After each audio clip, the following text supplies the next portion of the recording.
Hello, everyone. I hope that you are well today. We are looking at the limited edition Forest Creatures Tarot deck by Tarroco Studio. As far as I've been able to find out, this deck is out of print and you can only buy it secondhand, or maybe if somebody had some new old stock on hand.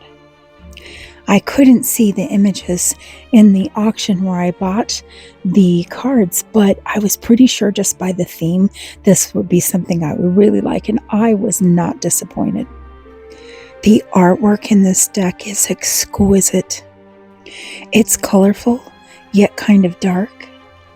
The cardstock has a matte finish, and the cards are really sturdy while not being too thick to easily shuffle. As I looked through the cards, I was a little bit afraid that maybe I had bought an AI deck and I'd been duped, but with the help of AI, I think this deck is definitely done by a human.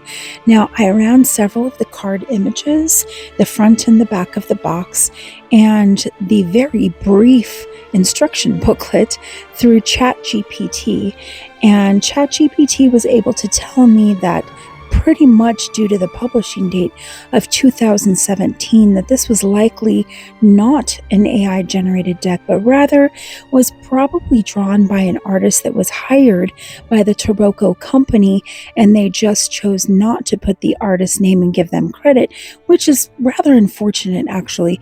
It would just be really cool if we knew who did this most beautiful art, but I couldn't find any information on the artist, only that between my eyeballs and ChatGPT, I think it's done by a human.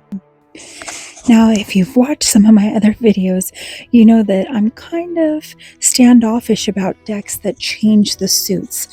But this one changed the suit of pentacles to coins, and because it kind of made sense to me, I didn't mind it so much because it didn't mean that I had to learn a whole new way to read the cards. It still followed the idea of the Rider-Waite system, just by changing that one suit. Now, that being said, I don't think this deck will really make it into a rotation in my collection, just because the images for me don't give me what I need to get a good reading.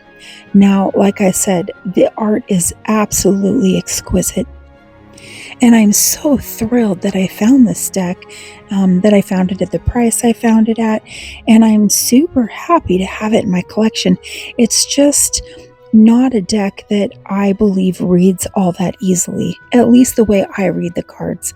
And I'm going to keep it and tuck it away, and maybe when I'm in a different headspace, or if my readings change over time, I might pull this out for something in particular.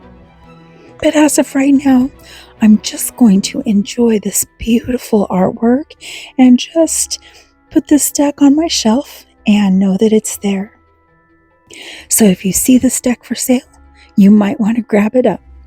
But remember, you are loved.